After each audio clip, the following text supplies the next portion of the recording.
उमेदवारांनी रिकाउंटिंगसाठी अर्ज केलेले आहेत. रिकाउंटिंगसाठी तुम्हाला 5% अधिकार आहे. पण ते रिकाउंटिंग करत असताना जी वोटिंग मशीन आहे त्या वोटिंग मशीनमधला पूर्ण डाटा काढून टाकायचा. पूर्ण डाटा काढून टाकायचा, वाईपआउट करून टाकायचा. तो शिल्लकच ठेवायचा नाही.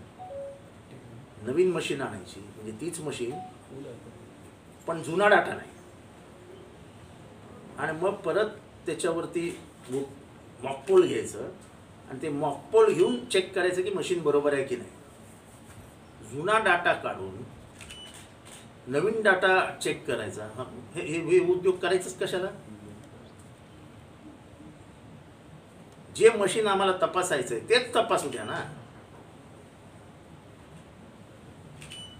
जेव्हा आपण एखाद्या परीक्षा दिल्यानंतर जेव्हा रिचेकिंग किंवा रिव्हॅल्युएशनला जातो तेव्हा आपल्यासमोर जुनाच पेपर आणतात ना.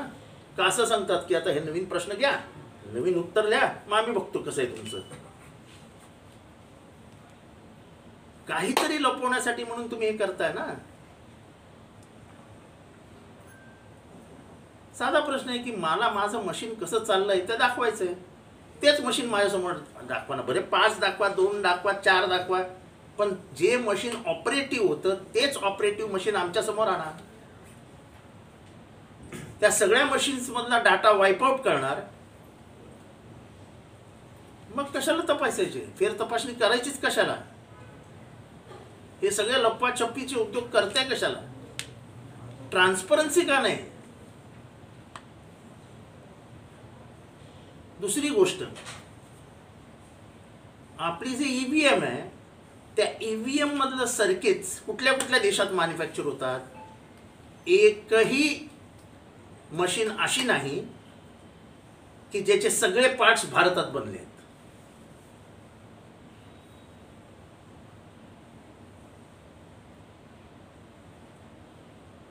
ह्या रिपोलिंग रिकाउंटिंग वरनच तुमच्या लक्षात येईल की याच्यात झोल आहे.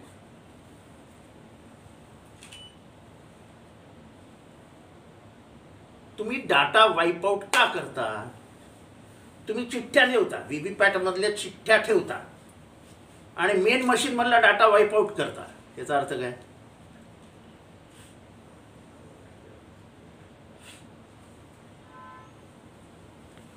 दुसरी गोष्ट,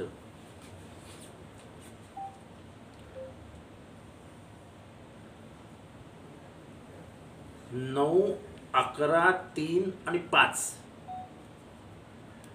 ह्यावेळेस पर्सेंटेज जाहीर करतात की एवढं एवढं पर्सेंट आत्तापर्यंत इथे वोटिंग झालेलं आहे.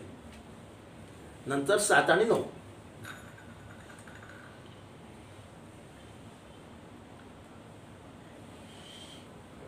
ला समजा पर्सेंटेज जाहीर केलं, 1% जाहीर केलं, तर दुसऱ्या दिवशी परत त्याच्यात कशी काय वाढ होते?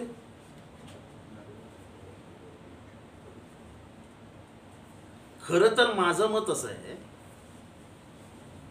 की आमचे जेव्हा पोलिंग एजंट आतमध्ये असतात तेव्हा ती मशीन लॉक करताना त्याचं एक बटन दाबलं जातं.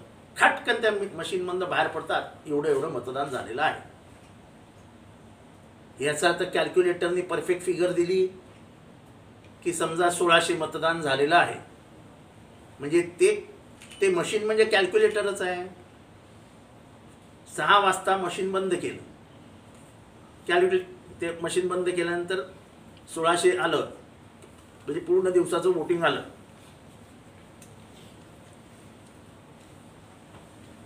ह्या पूर्ण दिवसाच्या वोटिंगमध्ये बदल कसा काय होऊ शकतो? आणि दरवेळेस तुम्ही पर्सेंटेजवर काय येता? आत्तापर्यंत या मतदारसंघात एवढं वोटिंग झालेलं आहे, या नंबर 1,35,402. तुम्ही पर्सेंटेजवर का खेळता?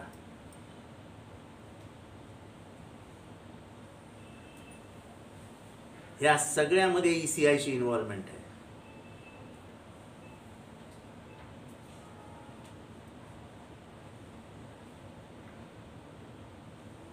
साधा प्रश्न आहे की जर मशीननी सांगितलं की एवढं मतदान झालेलं आहे, तर असं दुसरं कुठलं मशीन येतं की जे म्हणतं नाही एवढं नाही एवढं झालंय? हे कसं शक्य होईल? एखादा टक्का आपण समजू शकतो, बॅलेट पेपर, ते काय ते पोस्टल बॅलेट, हा बॅलेट तो बॅलेट, ते 1% डिस्काउंट देतो आपण. 7-7%?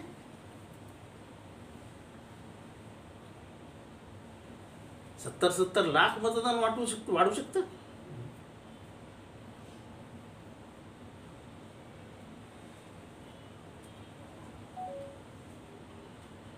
आणि हे पॅटर्नाइज्ड वोटिंग कसं येतं की कोल्हापूरला एक पॅटर्न आहे, नाशिकला एक पॅटर्न आहे, साताऱ्याला एक पॅटर्न आहे.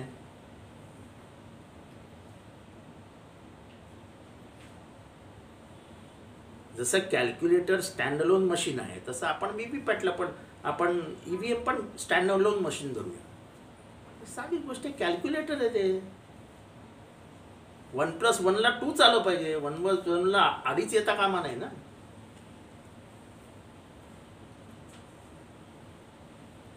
अजून एक गोष्ट जी आम्ही लक्षात आणून देतो, ज्याच्याकडे कोणाचंच लक्ष गेलं नाही, आमचंही गेलं नाही, ते म्हणजे 2019 ते 2024 लोकसभा, त्याच्यामध्ये वाढलेली मतं 5 लाख.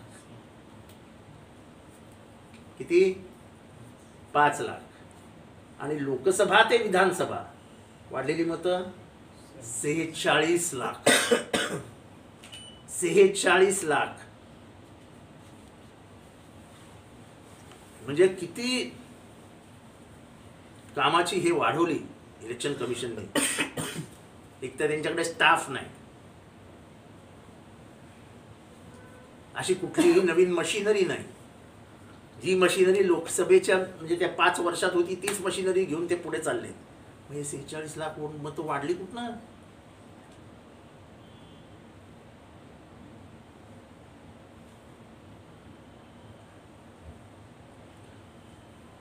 आम्ही दुबार नावं म्हणजे 2दा आलेली नावं रद्द करू असं म्हणणारे इलेक्शन कमिशन, मी अजूनही माझ्या मतदारसंघात 26,000 दुबार मतं दाखवतो.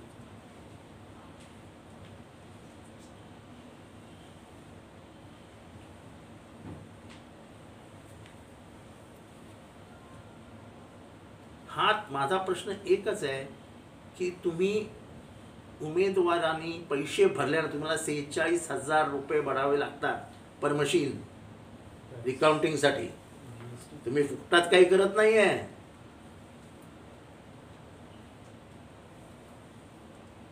तर ते ओरिजिनल, मला मी ते मशीन वापरलेले जो ओरिजिनल आहे ते ओरिजिनलच दाखवा ना. तुम्ही तो मशीन वाईप आउट करून तो डाटा काय दाखवता आम्हाला?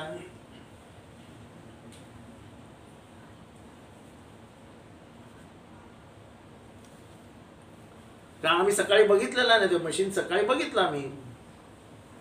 सकाळी 7 वाजता जेव्हा मॉकपोल झाला तेव्हा आम्ही ते मशीन बघितलेलं असतं. ते टक टक टक टक टक टक टक टक टक असे 1000 मतं फिरवतात आणि 1000 येतात.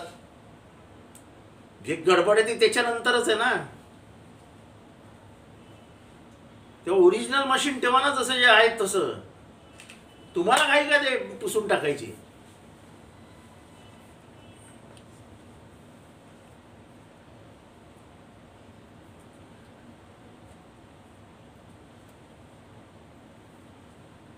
वाढलेली टक्केवारी जी 11ला जाहीर झाली, ती टक्केवारी 5ला जाहीर झालेली टक्केवारी, 5ला जाहीर झालेली टक्केवारी ही सकाळी 7 ते 5ला झालेल्या मतदानाची टक्केवारी आहे. बरोबर आहे ना? म्हणजे समजा 1000 मतं पडली असतील 7 ते 5 मध्ये, 7 ते 5 मध्ये 1000 पडले असतील म्हणजे किती तास झाले? 7 आणि 4 7 आणि 5 12. 7 आणि 5 12 ना. 12 आणि 5 म्हणजे 10 तासात 1000 मतं पडली मशीनमध्ये. तर साधारण एका तासाला किती पडली? 100 पकडूया. 5 ते 6 मध्ये धरूया 200 पडली. शेवटी घाईघाईने लोक आली, पळत पळत आली आणि 200 टाकली, 200 पडली.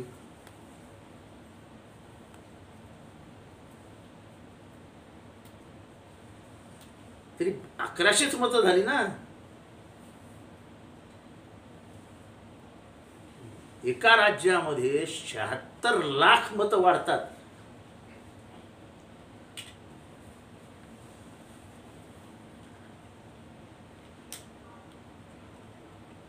इलेक्शन कमिशनला याचं सगळ्यांची उत्तरं द्यावी लागतील. हे सगळं मॅन्युफॅक्चर तुम्ही कुठे केलं, ह्याचे डिटेल प्रोग्रामिंग कुठे केले? कारण काय पब्लिक अकाउंटेबिलिटी आहे, हे पब्लिक डॉक्युमेंट आहे, ते पब्लिक डोमेन मध्ये आलंच पाहिजे.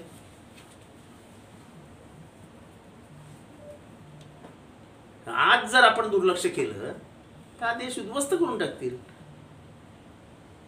लोकशाही नावाचा काही प्रकार या देशात होता असं इतिहासात लिहावं लागेल की India was once upon a time a democratic nation.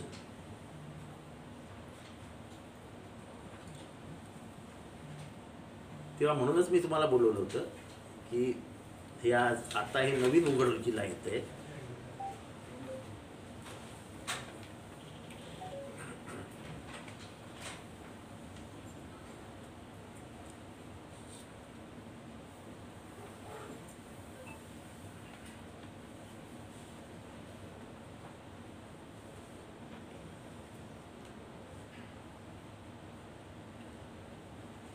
तर माझा एक साधा प्रश्न होता. मी मतदान टाकलं, मला चिठ्ठी दिसली आणि चिठ्ठी खाली गेली. गेली ती नेमकी गेली कुठे? आणि त्याच चिठ्ठीचं रिफ्लेक्शन कंट्रोल युनिटला आलं. हे कशावर? ह्याच्यात ट्रान्सपरन्सी कुठे? ह्याच्यात 2 गोष्टी आहेत ना, एक कंट्रोल युनिटला सिग्नल जातो आणि एक बॅलेटला सिग्नल जातो. कंट्रोल युनिटला जाणारा सिग्नल आम्हाला दिसतच नाही. हे सगळं अंधारात चाललेलं असतं. ट्रान्सपरन्सी कुठे ह्याच्यात?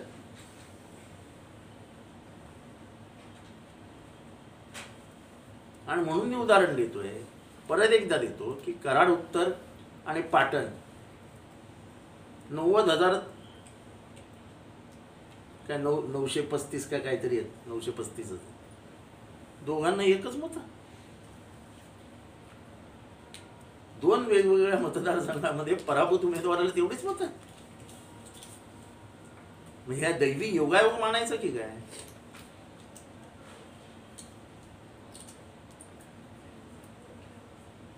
तेव्हा इलेक्शन कमिशनचं वोटिंग वाढण्यापासून ते ईव्हीएमच्या एकंदर मुवमेंटपर्यंत आणि नंतरच्याही मुवमेंटनी संशयास्पद स्थिती निर्माण होते आहे. आणि त्याचं क्लॅरिफिकेशन आता इलेक्शन आयोगाने करावं. महाराष्ट्राच्या मतदान प्रक्रियेवरती उभा महाराष्ट्र शंका व्यक्त करतो, ही चांगली गोष्ट नाही. कुठल्याही देशाच्या लोकशाहीमध्ये मतदानाला प्रचंड महत्त्व आहे. ते त्या महाराष्ट्राच्या, त्या राज्याची दिशा ठरवत असतात. दिशा मशीन ठरवत नाही, दिशा माणसं ठरवतात.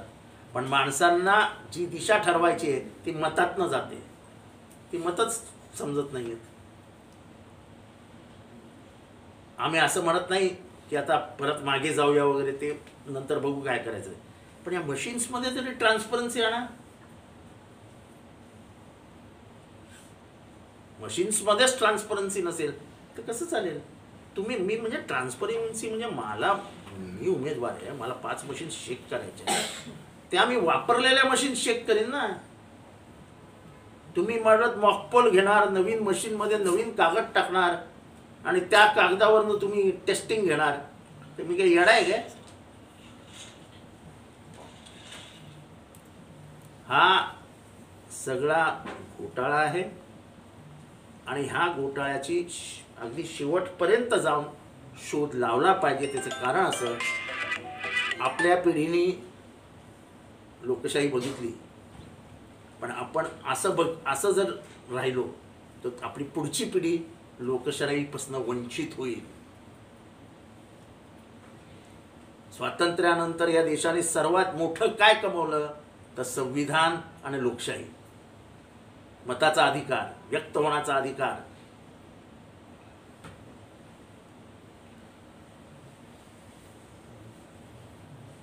न्यायाचा अधिकार, माहितीचा अधिकार. माझं मत कुठे जातं हेच जर मला माहीत नाही, आज मी अंधारात आहे. माझं मत कुठे गेलं हे मला माहितीच नाही. मला सर्वोच्च न्यायालयाने मी जाणार आहे विचारायला की माझं मत कुठे गेलं. माझं मत मशीनमध्ये गेलं, पण ते मी ज्याला मला टाकायचं होतं त्याला गेलं की नाही हे 100% मला कसं कळणार. माझं सर्वोच्च न्यायालयाला एक प्रश्न आहे की माझं मत गेलं कुठे. त्याच्यापेक्षा हा फार्स बंद करावा. मतमोजणी, फेर मतमोजणीची जी मागणी केली आमच्या उमेदवारांनी, त्यांनी निषेध नोंदवून ह्याच्यातनं बाहेर पडावं. कारण का तुम्हाला तुमची ओरिजिनल मशीन्स देणारच नाही आहेत. जर ओरिजिनल मशीन्स देणारच नसतील तर जाता कशाला मतमोजणी, फेर मतमोजणीसाठी. तेव्हा सगळ्यांनी म्हणून डायरेक्ट सुप्रीम कोर्टात जा की मला ओरिजिनल मशीन्स दाखवा. मी जसं सांगितलं तसं की मी पेपर लिहिला एप्रिलमध्ये, त्याच्यात मला मिळाले 65% गुण. मी परत मागणी केली की मला हे परत दाखवा, माझ्याकडे रिचेकिंग करून द्या. तुम्ही काय सांगणार. नाही तो तर गेला, आता तुम्ही एक काम करा, आम्ही प्रश्न देतो, तुम्ही नवीन लिहा, आम्ही चेकिंग करून देतो. असं कधी घडलंय का तुमच्या शाळेत? कधी कोणाची व्यवस्था आहे का अशी कॉलेजमध्ये वगैरे? आणि तुम्हाला तो डाटा जो गेलाय आतमध्ये तो डाटा तर ठेवा. तुम्हाला एवढी काय घाई लागली की तो डाटा वाईप आउट करायचा? तुम्हाला तो वाईप आउट करायचा आहे कारण का तुम्ही त्याच्यात घोटाळा केलेला असतो. आणि घोटाळ्याशिवाय महाराष्ट्राच्या अशा निवडणुका आणि असे निकाल येणं अशक्य होतं. सर, लोकशाहीमध्ये मतदान करा म्हणून सांगतात आणि डेटा डिलीट करा, हा लोकशाही